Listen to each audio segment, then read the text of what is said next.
I'm a little shocked that you would criticize my mother-in-law. If you're not working, why don't you get out of here? My sister-in-law and mother-in-law, who did not know that I was taking over my mother-in-law's debt, threw these words at me without the slightest sense of gratitude. Yes, I understand. But it's up to you guys from now on.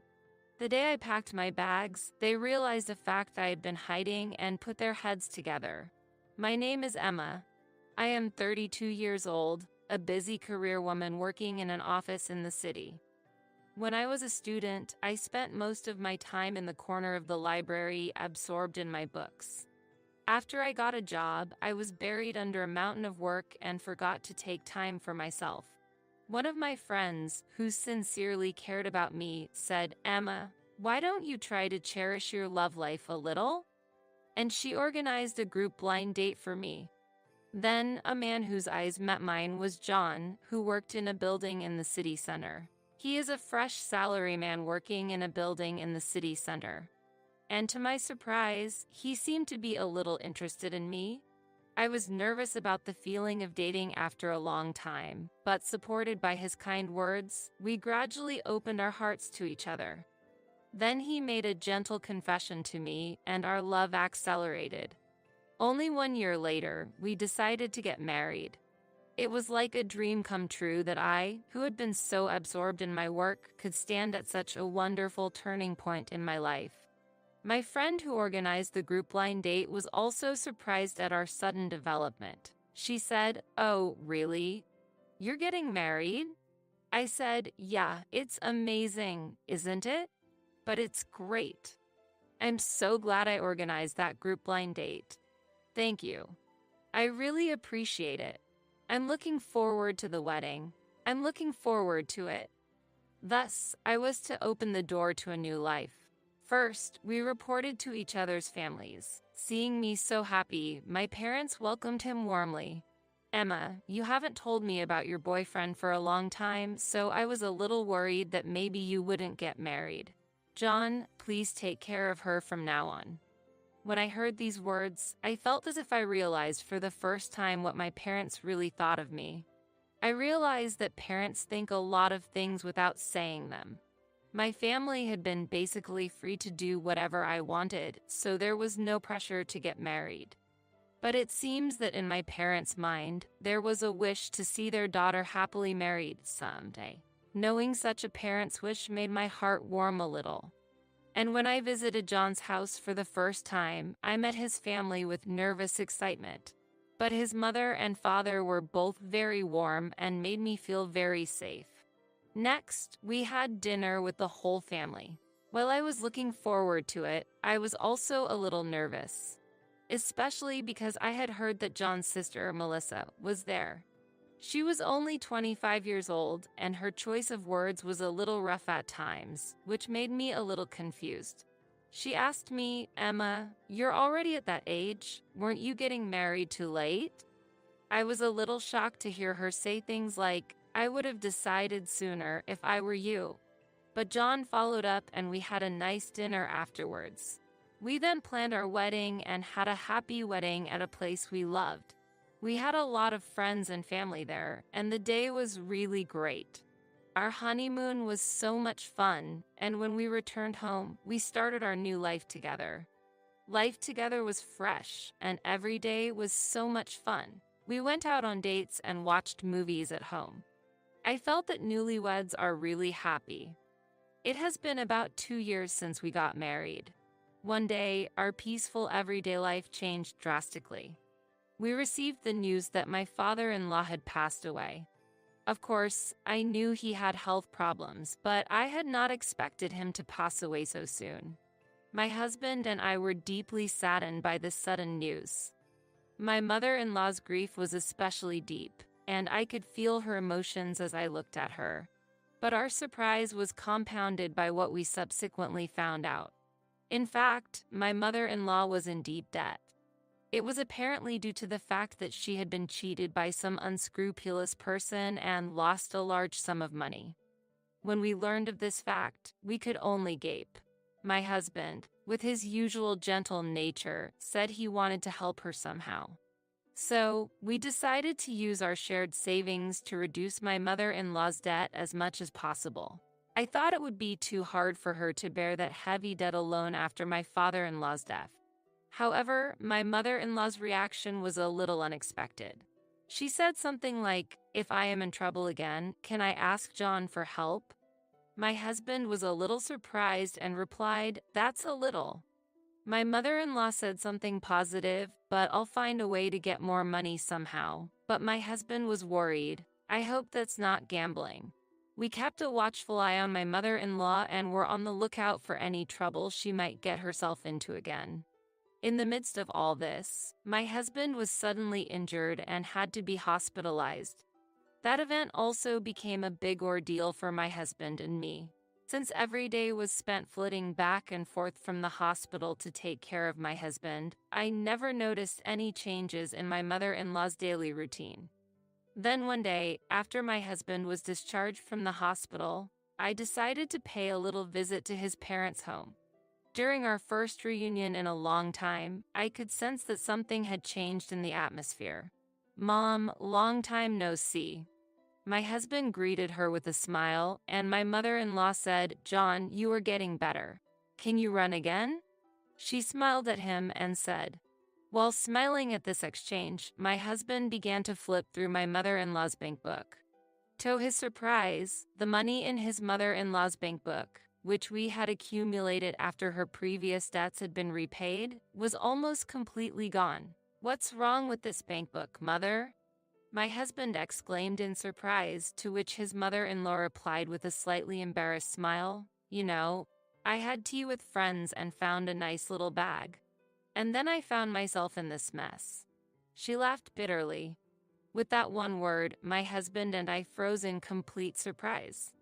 It was as if we had saved money for our mother-in-law's future, and she had spent it happily without a care in the world. My husband couldn't help but say, "Mom, you shouldn't spend it like this. Do you know how much we put our hearts into giving you money for your future?" He said something like that.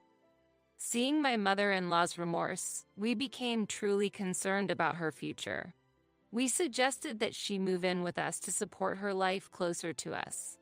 When we broached the subject, my mother-in-law's eyes lit up with joy, and she gave up her house and moved into our apartment. Our new shared life together began, and my mother-in-law seemed to enjoy every day of it. The three of us laughed and talked around the table at every meal, and my mother-in-law volunteered to help with the housework, which made life surprisingly easy for both of us. Her upbeat mood was infectious, and our days became brighter and warmer. I said, "Mom, what would you like for lunch today?"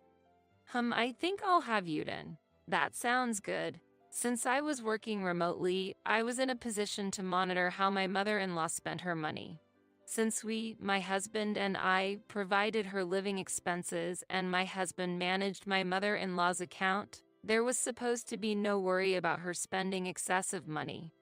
However, we kept a close eye on her, worried that she might spend the money in some way. These days continued, and in no time at all, 6 months passed. One afternoon, while we were relaxing in the living room, the intercom rang. We wondered who it was, and when I answered, I found my sister-in-law, Melissa, standing there. I said, "Melissa, it's been a while. Is my mother there?" I was a little surprised to hear her ask such a question without even saying hello, but I showed her into the living room. "Mom, it's been a while." "Oh, Melissa, what brings you here?" "I just wanted to see your face once in a while." "Thanks, I'm glad you're here. How are you?" "Of course. I'm fine. John is with me." "So, do you want to go to lunch with me?" "Sure, let's go." Melissa must have taken my mother-in-law to a restaurant or something. We decided to wait at home. When they came home in the evening, we looked at them and their faces changed. Then Melissa said, "Emma, you are tormenting my mother, aren't you?" I was surprised and could not understand what she was saying. My mother-in-law also looked at me sternly. My husband said, "What are you talking about? There is no way Emma would do such a thing." He immediately took my side, but Melissa would not budge. "John is being deceived too." Mom says she can't go outside and she hears Emma is saying things inside the house. We could only be amazed. Indeed, there were times when my mother-in-law would ask to go shopping and we would refuse because she would waste money. Also, my mom said you were taking her money. I had to admit that this statement surprised me. Did my mother-in-law think so, or did Melissa blow it that way? In any case, it seemed that Melissa and my mother-in-law had joined together in accusing me. Now, what do you want from me? I was about to feel like I was bewitched by a fox. What on earth did they want to tell me? I wondered if they just wanted to say something to me. At that moment, my sister-in-law said something I never thought she would say. She said, "I want you to leave our house. I feel like my mother can't really live happily with you. Because I can't believe you treat my mother-in-law so coldly." Her face clouded over. My mother-in-law looked as if she wanted to say something and turned to me. "If you were gone, I would be able to relax and enjoy my time with John and Melissa." I was surprised by her words, but I could not say anything.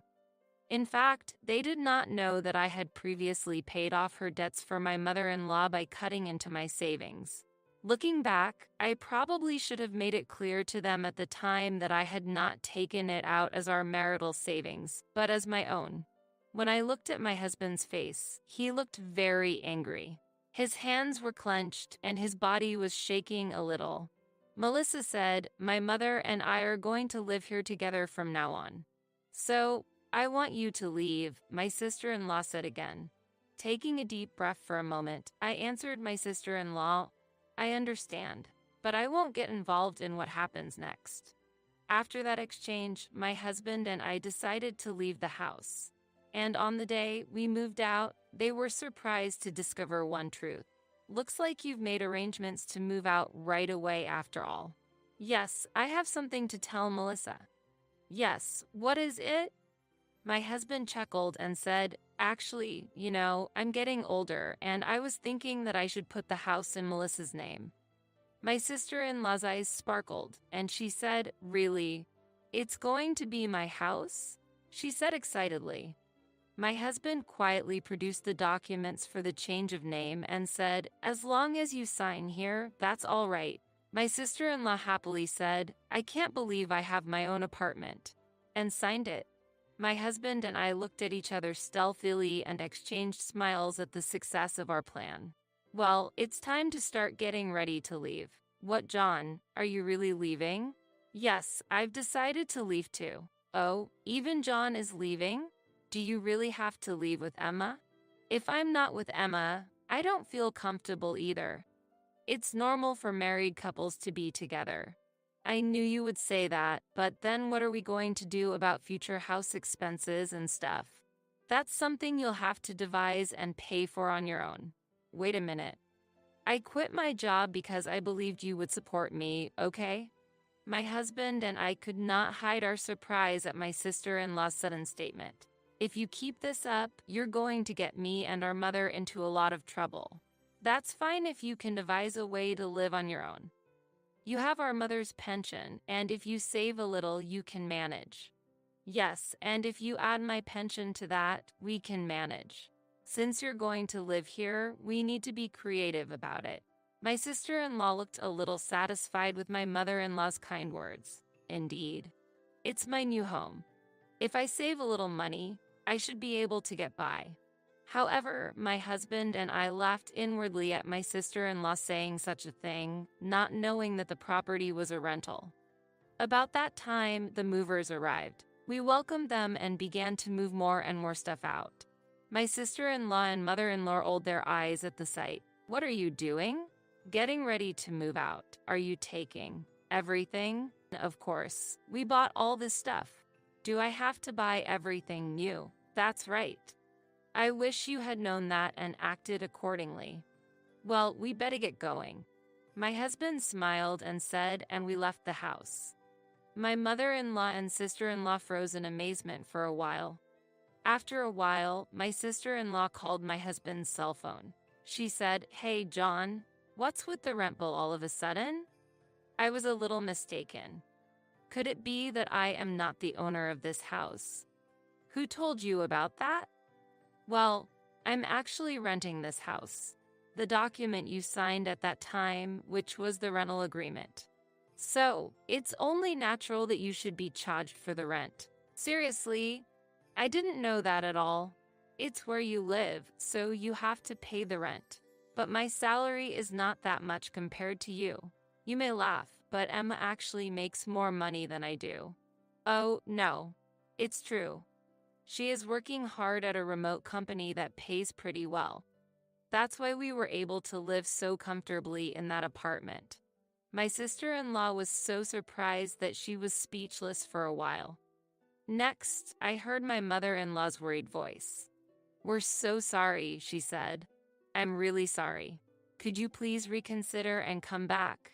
My husband responded gently but firmly. "Thank you, Mother, but it's hard for me to go back because of your attitude toward Emma. She is the most important to me. Please take care of the rest. You will take care of it." After that exchange, I heard various rumors. My sister-in-law and mother-in-law had apparently been forced to look for an apartment after getting tripped up on rent payments. They are now trying to make do in a small apartment that is barely big enough for the two of them to live in, but it is said that they are having financial problems and occasional fights. They are also concerned about the neighbors' eyes on them. John and I have started a new life in our new house. Every day is fun and full of happiness.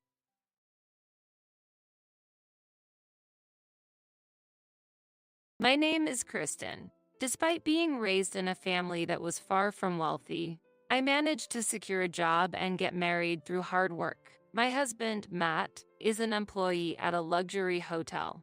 I believed that Matt and I would live a happily married life. However, I never expected what ended up happening to me. I grew up poorer than the average family, but I never blamed my parents. Ignoring their own desires, they spent time taking me out and taught me about the local culture. Maybe they loved geography, but as a child, I worried they were overextending themselves. While I was grateful for my parents' efforts, I didn't want to be a burden. Therefore, I had decided to start working after graduating from middle school. My mother, thinking of my employment, advised it would be better to go to high school for your future. My father also supported me, saying we have enough money to cover your high school. I was happy my parents felt that way, but my desire to let them relax as soon as possible was stronger. Don't worry, if I start working early in life, I learn more quickly, I said, without knowing if that would be true. The reality is, there was no guarantee of finding a job. At that time, however, I had a foreign friend who had moved from overseas when I was just starting middle school. Her name was Maya, and like me, her family was not wealthy. The commonality quickly brought us together, and we gradually became closer. Maya could speak a little English, so we managed to communicate. I naturally learned Spanish through my conversations with her. By the time I was in my third year of middle school, I could converse fairly well in Spanish. Even though I had only completed middle school, a travel agency decided to hire me because of my language skills. They valued my ability to speak Spanish. Meyer also started working after graduating from middle school, and we didn't contact each other as often as we used to. Once I got a job, I worked very hard. I was desperate to earn an income, and soon, I turned 26.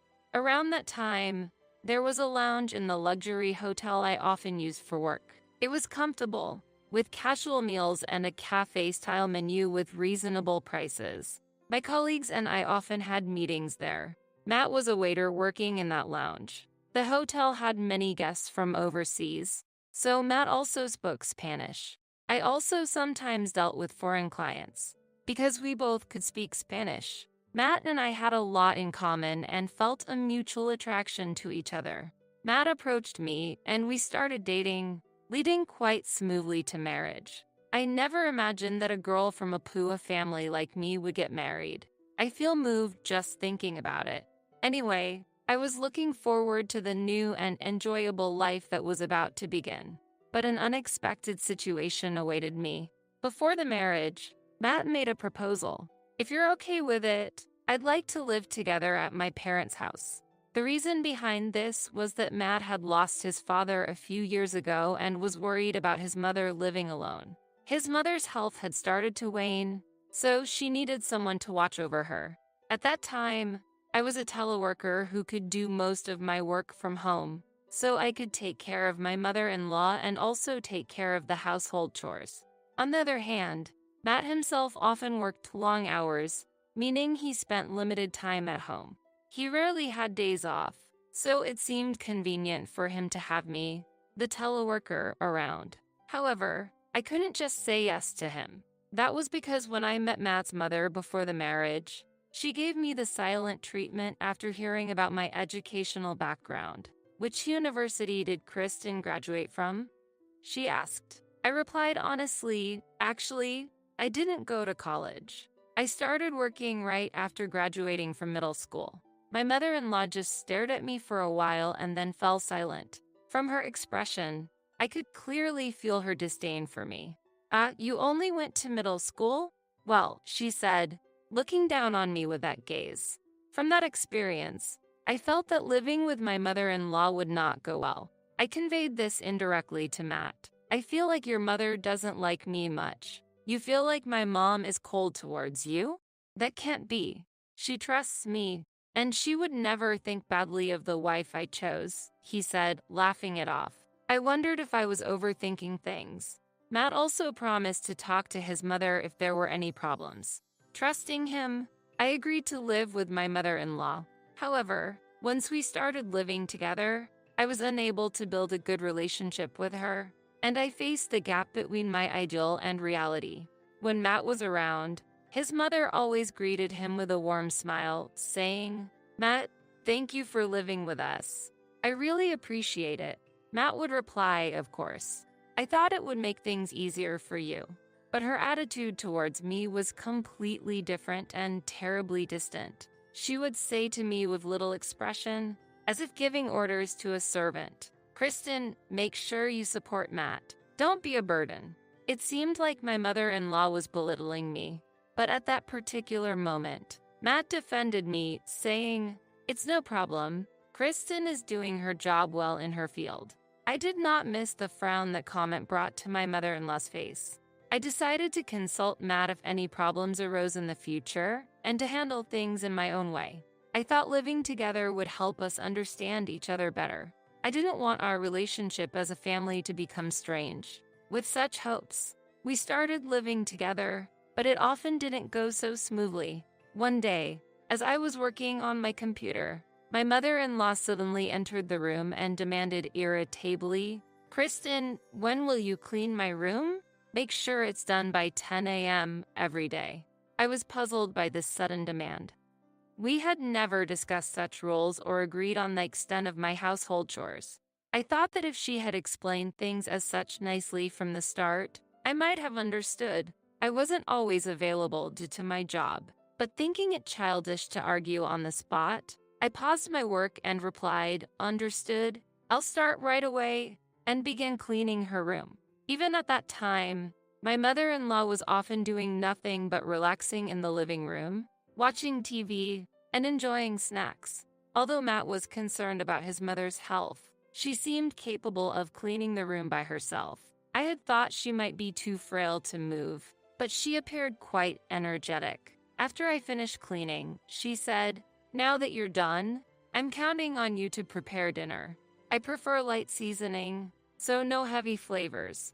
And as if giving orders, she even asked me to go grocery shopping. Although I thought it was too early to start preparing, I decided to get it over with before returning to my work. Upon returning from shopping, as expected, my mother-in-law was leisurely spending time in the living room.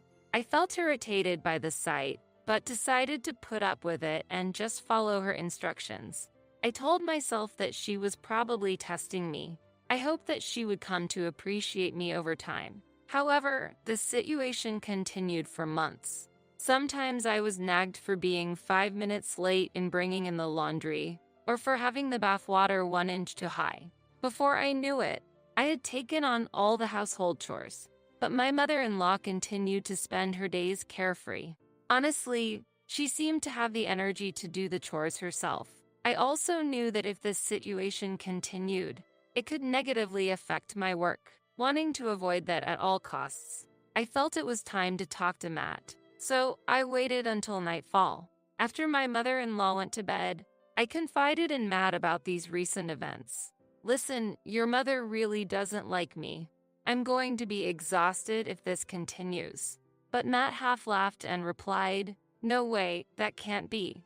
Mom is a kind person. As long as you don't do anything strange, there shouldn't be any problems.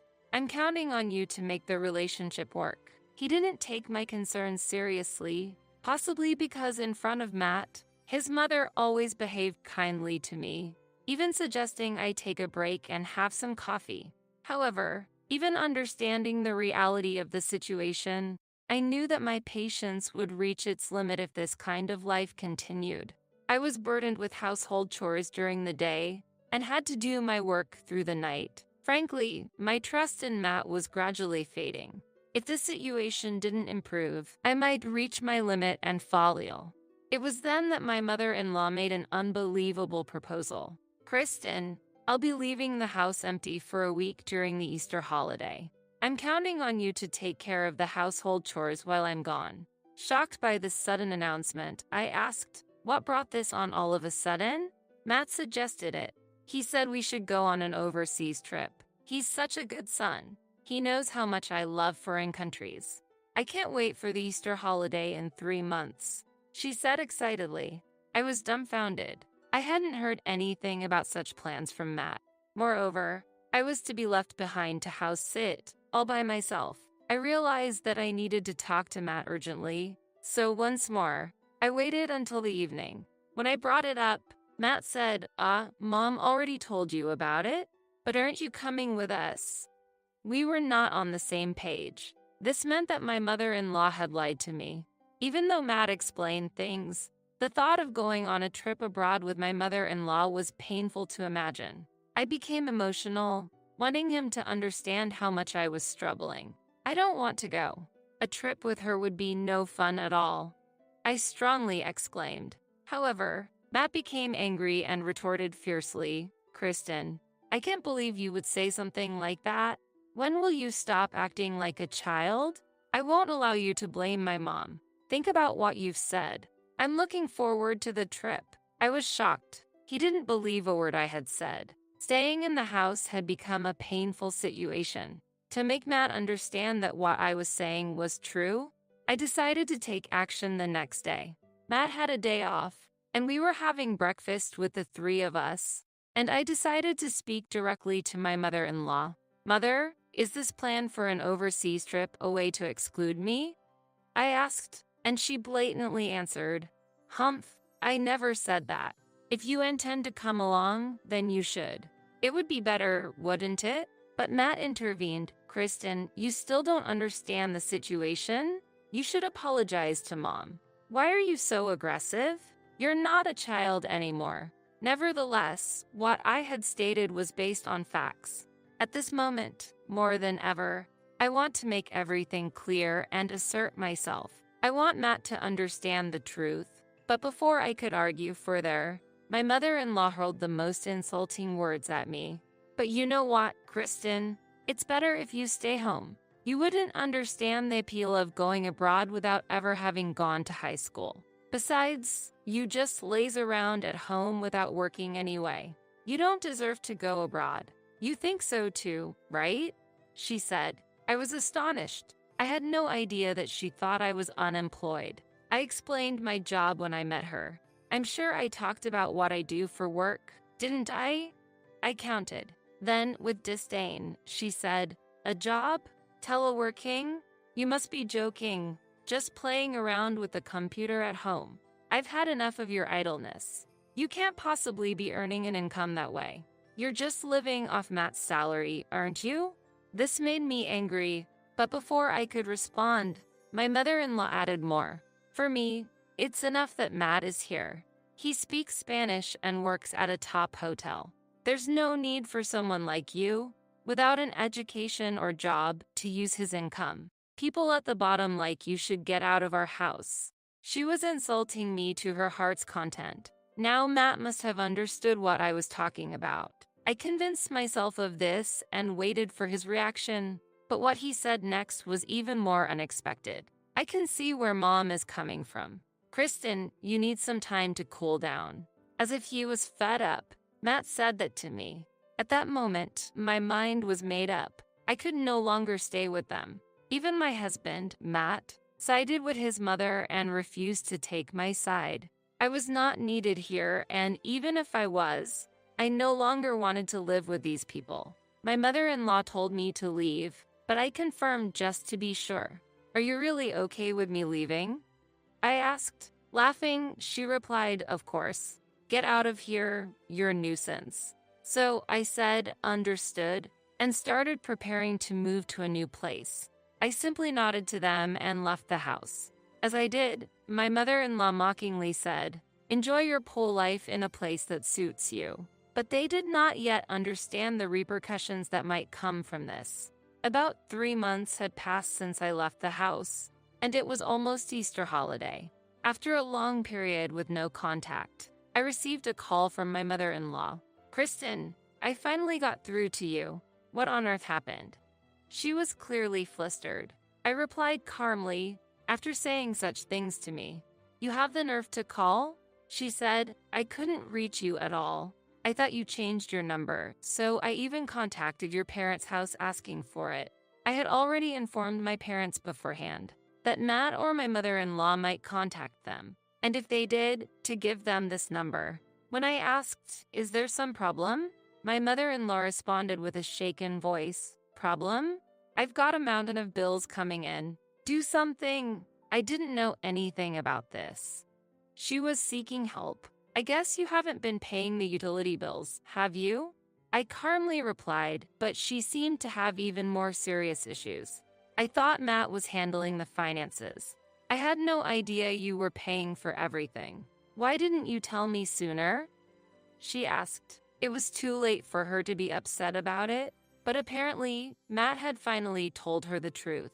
In reality, I had leveraged my experience at a travel agency to start my own business, which had become an international success, now a company exceeding an annual turnover of $10 million.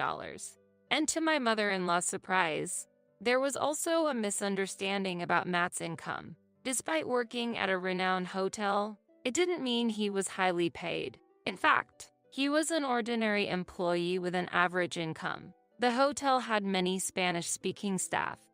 Being able to speak Spanish wasn't considered a special talent. It was impossible for his income to support a family of 3. It was a struggle even for him to support himself. Moreover, despite the fact that I was supporting the household, they remained oblivious about it until the notices arrived, which was quite ignorant of them. As I listened to my mother-in-law, an unbelievable truth came to light. The real reason Matt had proposed I live with his mother wasn't to take care of her.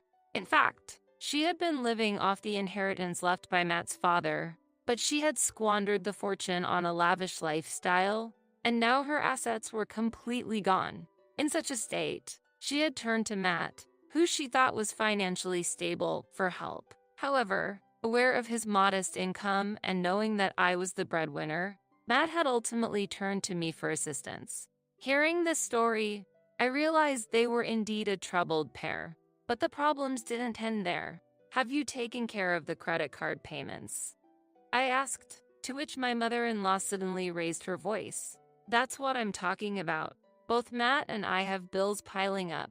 Actually, since I had started living with them, bills from credit card companies had begun arriving in both of their names. The monthly charges continued to rise, and before we knew it, they had ballooned to a significant amount. What luxuries they had indulged in without paying for the living expenses were unclear to me, but Matt's charges were clearly beyond his salary, and my mother-in-law hadn't changed her extravagant ways.